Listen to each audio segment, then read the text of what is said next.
Hey, friends, welcome back to Align Vitality. I'm really glad you're here today because we're talking about burnout. Burnout is probably one of the most talked about topics in wellness, leadership, and workplace culture right now. And yet, the more I listen to the conversation, the more I feel like something important is missing from it. Not because the people talking about it are wrong, not because the experience isn't real.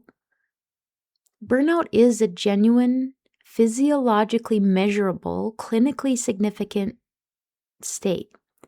And the people experience it aren't necessarily being dramatic or weak or imagining it, but I think the conversation has been incomplete.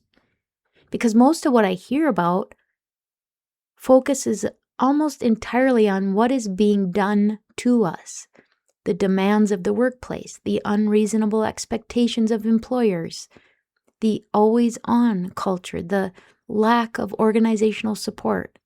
And while there is real truth in some of that, I think there is a part of the burnout conversation that we're not having enough.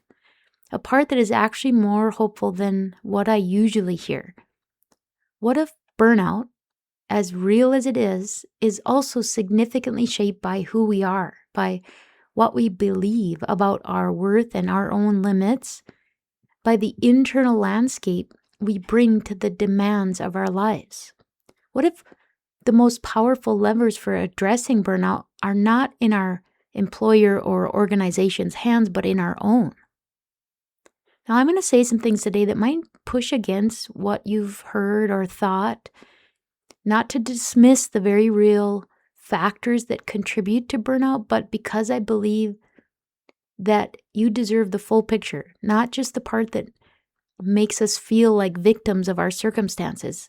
And I think the full picture is actually more empowering than the partial one. So today we're going to talk and look at burnout honestly. The research, the physiology, the cultural factors, the faith dimension, and ultimately whose responsibility it is to address. I want to go beyond bubble baths and boundary setting. I want to give you the conversation that not enough people are having. So let's go. Do you want to recharge your energy, restore your mental clarity, and finally feel like yourself again? Well, you are in the right place. Welcome to Align Vitality, the podcast that offers faith and functional health strategies for high-achieving, health-conscious women in midlife who want to heal from chronic stress, body and spirit.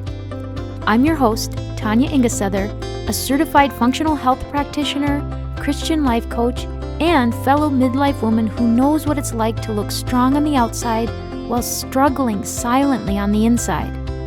Here, we get real about anxiety, brain fog, burnout, hormone shifts, and the hidden toll of chronic stress. And more importantly, we talk about the path to healing. Each week, you'll find practical strategies and faith-fueled encouragement to help you restore your God-given energy, calm your nervous system, and reclaim peace in this season of life. If you're ready to stop pushing through and start thriving in the abundant life you were created for, let's get after it. This is Align Vitality. Let me start with the question that I've been genuinely curious about. Is burnout actually increasing, or are we just talking about it more? Because here's something that doesn't get said enough in the burnout conversation. By most objective measures, that is, hours worked, physical demands of labor, job security, compared to previous eras, the average professional today is not working dramatically harder than previous generations. Let me just put some numbers to that. The Bureau of Labor Statistics has tracked average weekly working hours for decades. And what the data shows is that average working hours in the United States have been relatively stable, hovering around 34 to 38 hours per week for most of the modern era. They are not dramatically higher than they were 20 or 30 years ago. And yet, a 2021 survey by Indeed found that 52% of all workers reported feeling burned out, up 9% from pre-pandemic levels. Gallup's State of the Global Workplace report, which surveys millions of workers across more than 100 countries, consistently shows that only around 23% of employees worldwide feel genuinely engaged at work. So we have a real paradox here. People are not objectively working that much more, and yet reported burnout, disengagement, and workforce dissatisfaction have increased significantly. Which raises the question I find most interesting. If it's not primarily about the volume of work, what is actually driving this? That's the question I want to spend most of our time on today because I think the answer is more complex and more personal than most burnout conversations acknowledge. But let me make sure we're all working from the same definition. The word burnout gets used to describe a lot of different experiences. Tired after a hard week, frustrated with a difficult colleague, generally dissatisfied with your job, dreading Monday morning. Those experiences are real and worth paying attention to, but they are not burnout in a clinical sense. Burnout was formally defined by psychologist Herbert Freudenberger in 1974 and then significantly developed by researcher Christina Maslach, whose work on the subject became the gold standard in the field. Maslach defines burnout across 3 specific dimensions, and I want to walk through each one because I think understanding them changes the way you approach addressing it. So the first dimension is exhaustion, not tiredness after a long day, not the need for a good night's sleep, a profound, pervasive depletion that does not lift with rest, where you wake up in the morning already empty, where the thought of facing another day in your role produces not just weariness, but something closer to despair. The second dimension of burnout is cynicism, sometimes called depersonalization, an emotional distancing from your work and the people in it, the gradual erosion of the care and investment that once animated what you do. That shift from, I care deeply about this, to, I can't afford to care anymore. For a nurse, it might be the patient who starts to feel like a task rather than a person. For a leader, it might be the team member whose struggle no longer moves her. For a ministry leader, it might be the congregation that starts to feel like an obligation rather than a calling. That distancing isn't a character failure. It is a protective mechanism, a nervous system that has learned to turn down the volume on the emotional register because the emotional register has been running too hot for too long. And the third dimension is reduced professional efficacy. The sense that what you are doing is not making a difference, that your competence has somehow evaporated, that the skills and the judgment and the capacity you once had are no longer available to you. The leader who used to make decisions with confidence now second guesses everything. The professional who once felt competent and effective now questions whether she belongs in the role at all. Again, not a character failure, a predictable consequence of a specific physiological and psychological state. And here's the most important thing I want you to hold about these 3 dimensions.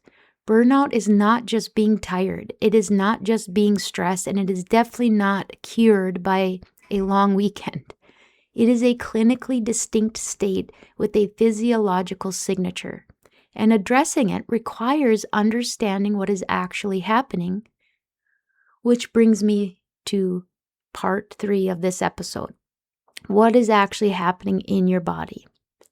This is where I want to put on my functional health practitioner hat because I believe one of the most important things missing from most burnout conversations is the physiological picture. Burnout is not primarily a psychological phenomenon that happens to have physical symptoms. It is a physiological state with psychological presentation. And when you understand the biology, when you can see what is actually happening inside the body of a burned out person, it changes both the compassion you extend to yourself and the strategies you understand to be necessary for genuine recovery. So let me walk you through what the research shows is happening. So first we have the HPA axis. We've talked about this many times before. This is kind of your stress command center. At the center of the burnout physiology is the hypothalamic pituitary adrenal axis, the HPA axis. This is the body's stress response system. When the brain perceives a threat or a demand that exceeds available resources, the HPA axis activates and cortisol is released. Remember, cortisol is our primary stress hormone. In the short term, this is a healthy and functional response. Cortisol is not your enemy. It mobilizes energy, it sharpens focus, and it prepares the body to meet the challenge. The problem becomes when it is chronically activated. When the HPA axis is firing repeatedly, day after day, week after week, without adequate recovery, the system begins to dysregulate. Early in the burnout process, cortisol is often elevated, and you feel it as anxiety, hypervigilance, difficulty winding down, sleep disruption.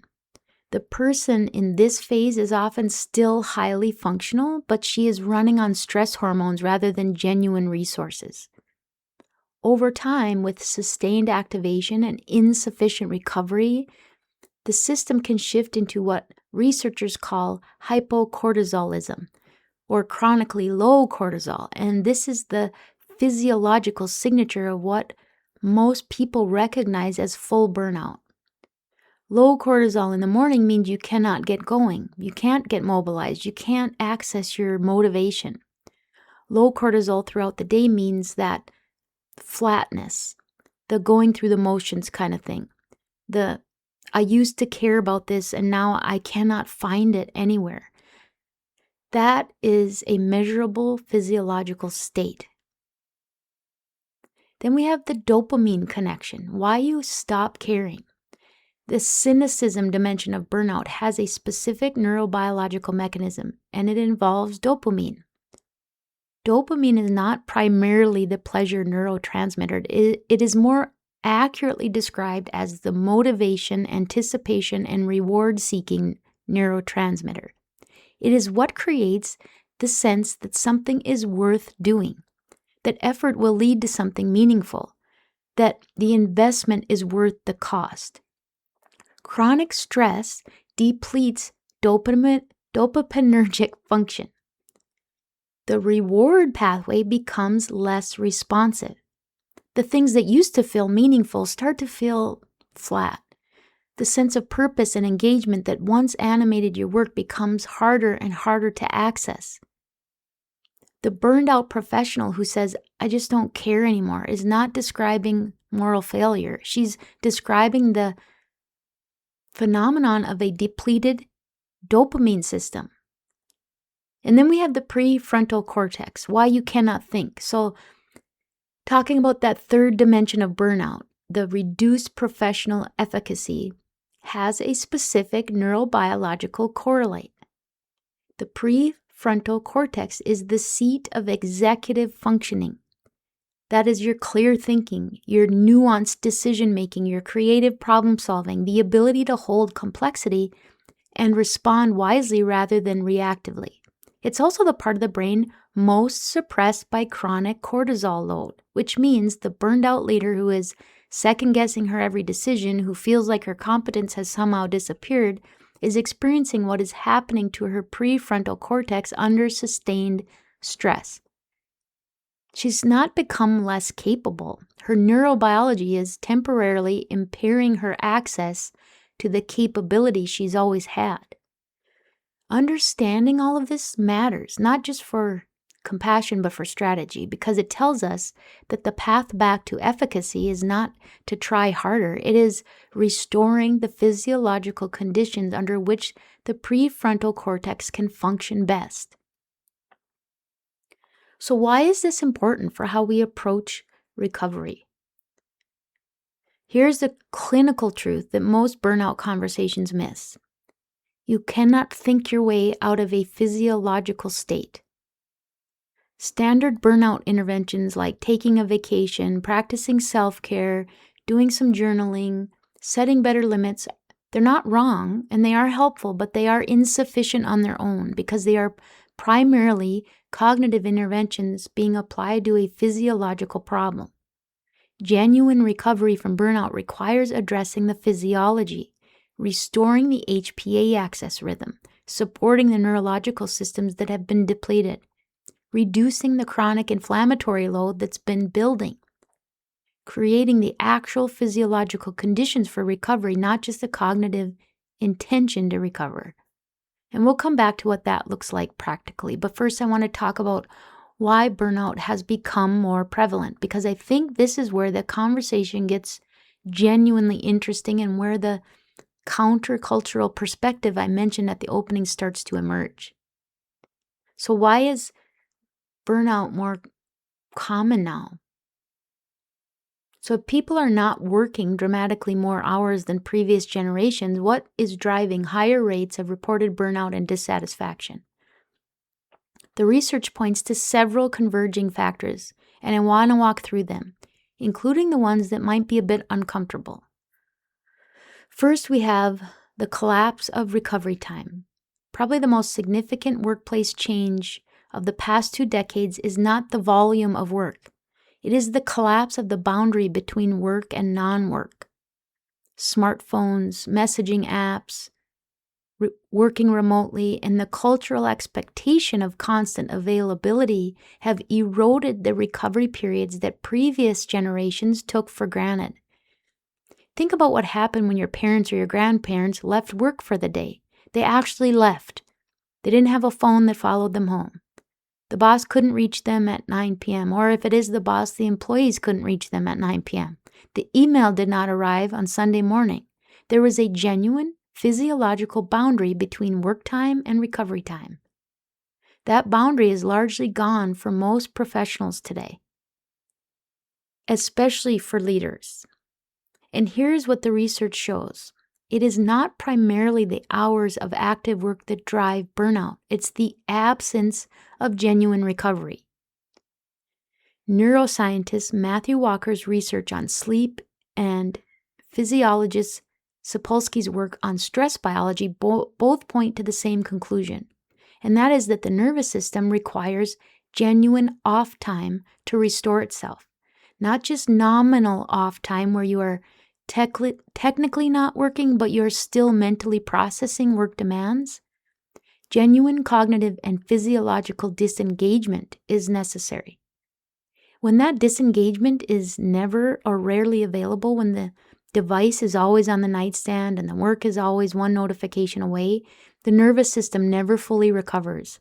And the cumulative deficit of incomplete recovery is one of the primary physiological drivers of burnout. That is genuinely a new challenge. And it is a systemic one that individuals didn't create. But, and this is important, individuals can do something about it because the device does have an off switch. The notification settings are within our control. The boundary between work time and genuine recovery time is partially within our agency to reclaim. Not fully, but partially. And partial agency is at least some real agency.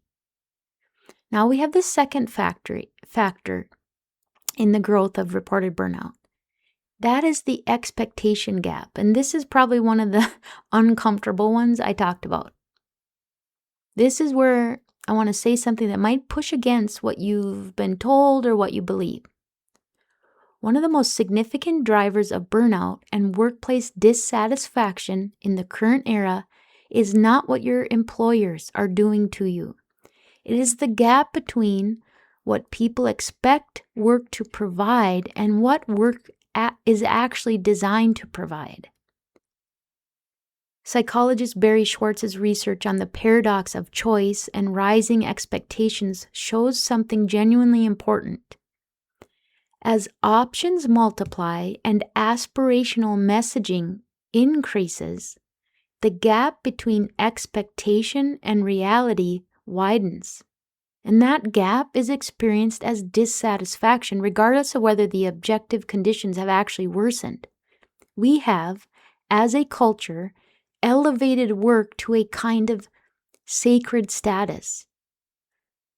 Sociologist Derek Thompson coined the term workism for this phenomenon, the belief that work is not just economically necessary, but the central source of identity, purpose, community, and self-actualization. Work is supposed to be your passion, your calling, the thing that expresses who you truly are. You're supposed to love what you do every day, or you should find something else. That narrative, which is genuinely new in human history, has set up an expectation that work simply cannot meet. Because work is work. It does have mundane days, difficult people, boring tasks, frustrating limitations, politics and bureaucracy, and imperfect systems. That's always been true about work. And when you've been told that meaningful work should feel meaningful all the time, and then reality shows up, the disappointment can be enormous. And then it gets labeled as burnout. Now, I want to be careful here because I'm not saying that people do not experience genuine burnout. They do. And I'm not dismissing real systemic problems that may exist in workplaces. They do exist. But I think that we have to be honest about the expectation piece, because the solution to an expectation gap is not found by changing the workplace. It is found by developing a more honest and sustainable relationship with what work is and is not designed to provide. Factor number 3 when it comes to the rise of burnout. There's the social comparison problem. Research on social comparison theory, going all the way back to Leon Feistinger in 1954, shows that human beings do not evaluate their lives in absolute terms.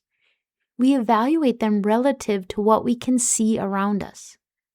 Previous generations compared themselves to their neighbors next door, their colleagues, the people in their immediate community. So their comparison was local and it was limited. The current generation compares itself to a curated, global, heavily filtered highlight reel of the most successful, the most fulfilled, the most aesthetically pleasing versions of other people's lives. And here's what the research on social comparison consistently shows. Upward social comparison, comparing yourself to people who appear to be doing better than you, is one of the primary drivers of dissatisfaction, reduced motivation, and the subjective experience of inadequacy. You don't have to be working in objectively worse conditions than your parents did to feel worse about your conditions. You just have to be comparing those conditions to an impossible standard that you are exposed to every time you open a screen. That is a genuinely new phenomenon, and it has a real cost on the psychological resources available for resilience. So, speaking of resilience, we have factor number 4 when it comes to burnout. The resilience question. I want to address this one carefully because it is maybe the most easily misread. There is legitimate research on resilience, or the capacity to absorb stress and recover from adversity, that suggests this capacity is built through managed exposure to challenge. Nassim Nicholas Taleb's concept of anti-fragility describes systems that actually become stronger through exposure to stress rather than being broken by it. It's a little bit like when you break a bone, the building of bone, on that fracture, actually in many cases builds a stronger bone, so that the stress on a body part creates a response of rebuilding that sometimes creates a stronger body part through that recovery process. So in other words, you build resilience by being exposed to a managed level of stress or challenges.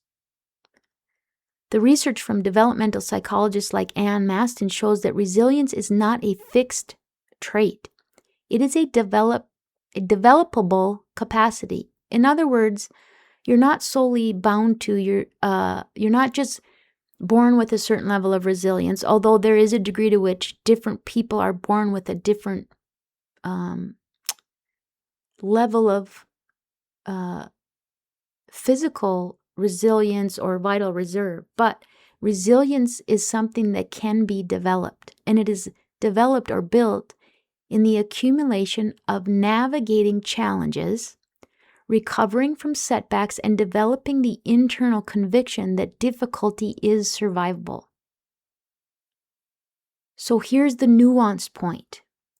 The conditions for building resilience have changed in ways that affect how developed this capacity is in certain populations.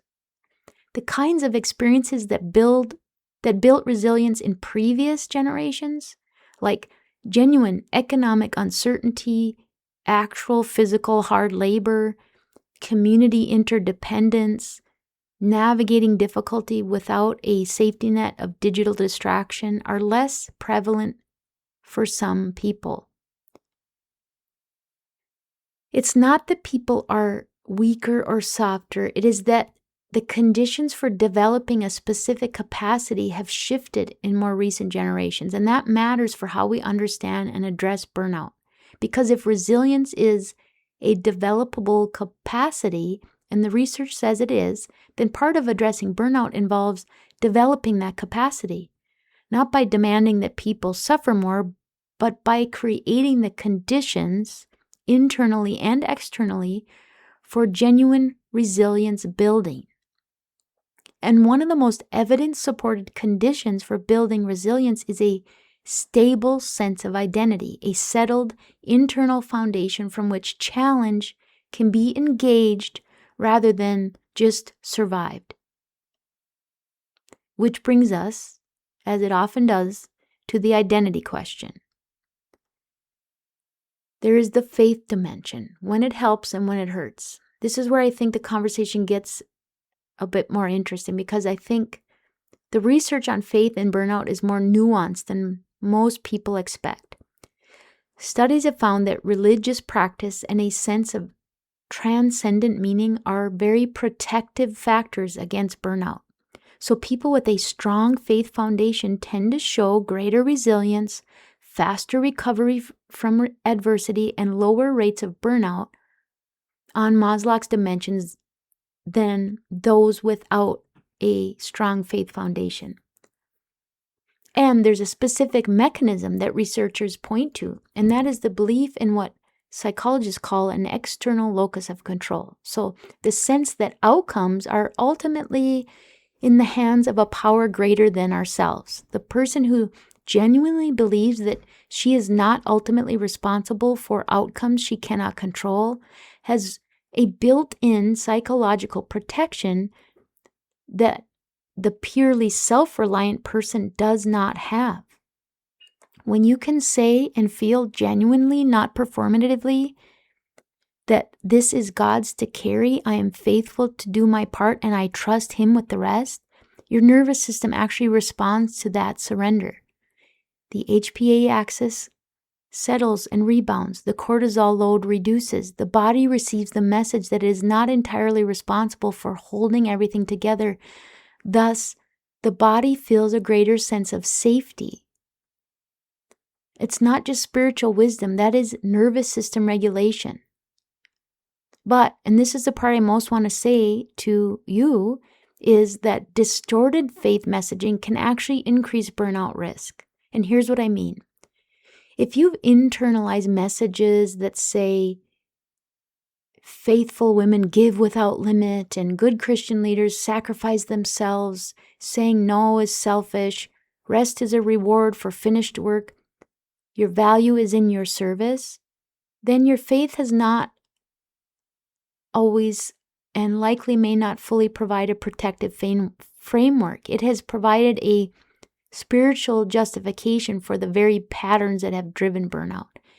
And again, this is not to say that living a Christian life is not one that is based in service, because serving is part of living out our Christian faith and is a result of the Spirit residing within us. And that's the intent, or how the service should look.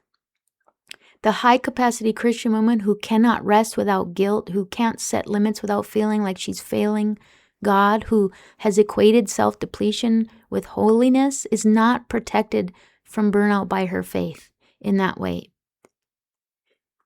Because probably to some degree, instead of it being a true trusting and act of faith, it is maybe perhaps a little bit more of people-pleasing in disguise and having a dependence, or even making people's approval somewhat of an idol. So she may actually be more vulnerable to burnout in that situation because her faith has given the depletion a sacred quality. It's made the unsustainable pace feel like obedience. And in my opinion, that is a distortion of the gospel, not the gospel itself. The God who built rest into the rhythm of creation, who rested on the seventh day, who said, "Come to me, all who are weary, and I will give you rest," who described himself as the one who makes us lie down in green pastures and restores our souls, that God is not asking you to run without stopping. The burnout protective form of faith is the one that is rooted in actual truth in theology. A truth that I've been trying to build and include throughout this podcast. The theology that says your worth is established before your performance, that you are loved in your being, not in your doing, that service flows from fullness, not that depletion proves devotion. When that theology is genuinely internalized, not just intellectually held, but lived, it changes the physiological reality because it addresses the root of the burnout pattern, the identity question, the worth question, the I must keep going or I will not be enough question. And the root level change is the most durable burnout prevention available. So now, whose responsibility is it to fix your burnout? Okay, here is the countercultural part. The predominant narrative around burnout today places responsibility almost entirely on organizations and systems. Employers need to do better. Cultures need to change. Systems need to be reformed. And while there is truth in that, while organizational factors are real, and while advocating for better workplace culture is legitimate and important, I think this narrative, as dominant as it has become, has actually made burnout worse for individuals, not better. And here's why. When the solution to your problem is entirely located in someone else's willingness to change, you are not empowered, you are dependent. And the waiting, the hoping the organization will finally recognize what it is doing to its people, quote unquote, the expectation that the culture will shift enough to make you experience something better, something more sustainable, the fantasy that if your circumstances would just improve enough, you would finally be okay, that waiting is itself a source of depletion because it places the locus of control entirely outside of yourself. Now, I'm not saying systemic factors do not exist. They do. And I'm not saying that advocacy for better workplaces is not important. It absolutely is. And I'm not saying that individuals are to blame for every difficult circumstance they find themselves in. What I'm saying is this. The part of burnout that is within your agency is more significant than the current conversation acknowledges. And focusing exclusively on what others need to do to change leaves you without access to the most powerful levers available to you. Research by psychologist Martin Seligman on learned helplessness, the state in which a person stops attempting to change their situation because previous attempts failed, is relevant here. When we consistently locate the cause of our suffering entirely outside of ourselves, we gradually lose the sense that our own actions can change our experience. And that loss of agency is one of the most significant drivers of chronic depletion. The antidote is not blame. It is to reclaim the locus of control. What is within my agency here? how I respond to the demands on me, whether I protect genuine recovery time, what I believe about my worth outside of my productivity, whether I set limits from a grounded sense of self or from anxiety about what happens if I do, whether my identity is rooted in something that does not shift with someone else's approval, whether I'm addressing the physiological reality of what chronic stress has been doing in my body. None of that requires the organization to change first. All of that is available to me right now. And here's what the research on resilience and recovery from burnout consistently shows. The individuals who recover most fully are almost always the ones who identify what is within their control and they act on it rather than waiting for external circumstances to improve. That's not a victim-blaming statement. It is an empowerment statement. And I believe it's the most hopeful thing I can say to anyone who is feeling burnout. You have more power in this than you may have been told or you want to believe. So what actually helps? What actually works? Now, I want to be clear, this isn't intended to be a list of just surface-level interventions. It's intended to be a framework for addressing burnout at the level of where it actually lives.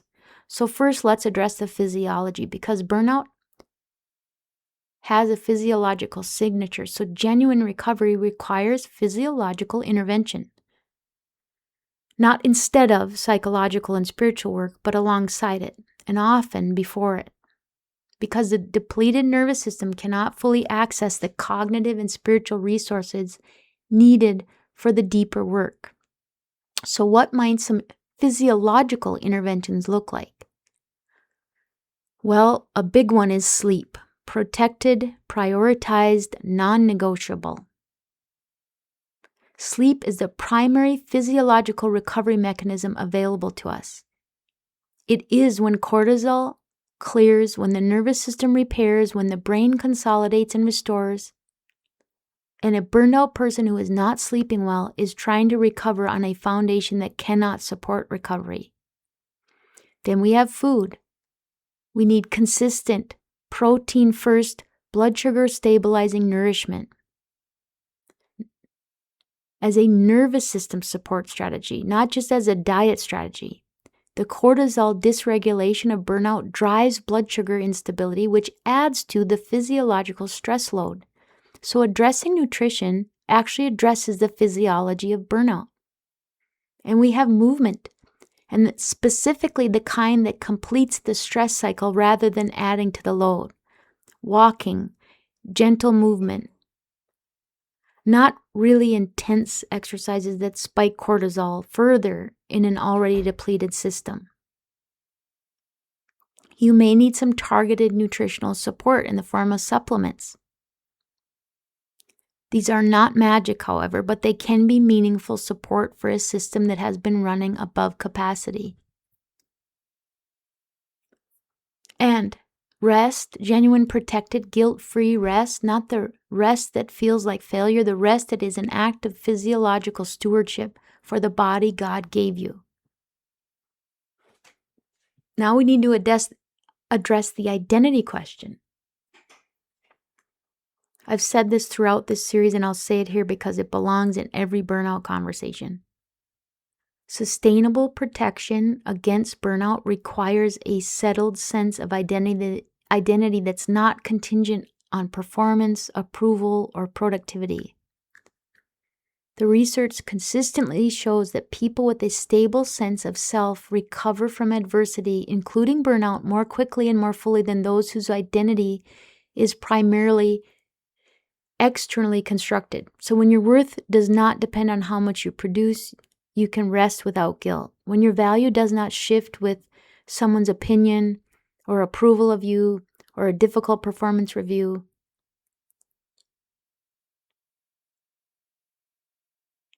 this is survivable. When your identity is rooted in something that does not change with circumstances, the circumstances lose their power to define you. Third, we got to address the expectation gap honestly. This requires a willingness to sort of have an honest conversation with yourself about what you expect your work to provide and whether those expectations are realistic. Is your work supposed to be your primary source of meaning, identity, and fulfillment? Or is it one meaningful part of a life that draws from multiple sources? Your faith, your relationships, your creativity, your community, your calling beyond the job description. Lowering your expectations of work does not mean settling for less. It means building a richer life around your work so that when work is difficult or unsatisfying or just ordinary, it doesn't take everything with it. A fourth strategy is reclaiming the boundary between work and recovery. Practically, specifically, define when work ends. Do your best to protect it. Make it structural rather than just aspirational, because aspirational limits dissolve under pressure and structural ones hold. The notification settings, the physical separation of work devices, the evening wind down practice that signals to your nervous system that the day is done. The Sabbath practice that is protected weekly, not as a nice to have, but as a physiological and spiritual, non-negotiable period of rest. They're not small things. These are recovery windows that the nervous system needs. Fifth, build your village intentionally. Research on burnout recovery identifies community and connection as one of the most significant protective factors against burnout. Not generic community, genuine, reciprocal, honest connection with people who know you. Not your role, but you. For leaders and high-capacity women, this is often the most neglected area. The investment in peers who understand, the willingness to be known as something other than capable, the practice of receiving as freely as you're giving. Build it, protect it, treat it as a priority because the research says that it is one.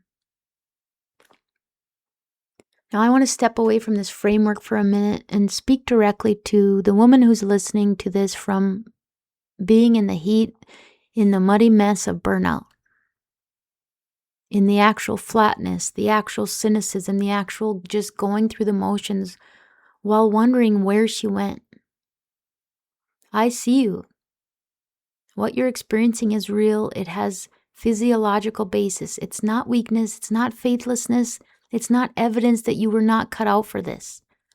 It is what happens to a human nervous system that has been running above capacity without adequate recovery for too long. It's predictable, it's understandable, and it is addressable. Not by waiting for your circumstances to change, not by hoping that your employer will finally recognize what's happening, not by a long weekend away, by doing the root level work, the physiological work, the identity work, the honest reckoning with what you can control and what is within your agency. And I realize work was far too much of that paragraph and probably makes it seem more overwhelming, but you have more power in this than you may have been told or may have thought. And the version of you on the other side of genuine recovery, not the just managing, functioning, holding it all together version, but the actual restored version is worth fighting for. Not for your boss, your employer, not for your team, not for your productivity, but for yourself. Because you matter. Before you produce anything, before anyone needs anything from you, before you have demonstrated your worth or earned your rest, you matter. And the God who designed rest into the fabric of creation designed it for you. Let's close together in a prayer. Father God, we come to you today, some of us from the very inside of burnout, some of us on its edges, some of us who recognize the pattern and want to address it before it goes further. We confess that we've sometimes contributed to our own depletion, that we have believed things about our worth that is found in our output or our usefulness or our never stopping that aren't true, that we've ignored the signals our bodies have been sending because slowing down felt too costly or too guilt-laden or too much like failure, and we ask you to reframe that. Help us understand rest as stewardship rather than weakness, limits as wisdom rather than failure, the recovered, restored, genuinely full version of ourselves as the greatest gift we can offer the people and the mission you've placed before us. Give us the courage to do the root level work, not just the surface interventions, not just the vacation and the bubble bath, the real work, the physiological work, the identity work, the honest reckoning with what we believe about our worth and where it comes from. Give us the strength and the perseverance and the energy to do that important work, and remind us again as many times as we need to hear it that you did not design us to run without stopping, that you built the stop into the rhythm of creation and you called it good. Help us, Lord, put our eyes upon you. In Jesus' name, amen. Friends, burnout is real, and the conversation about it deserves to be as real as the experience. Not the version that tells you it's all someone else's fault and all you can do is wait for things to change. Not the version that dismisses what you're carrying and tells you to just try harder.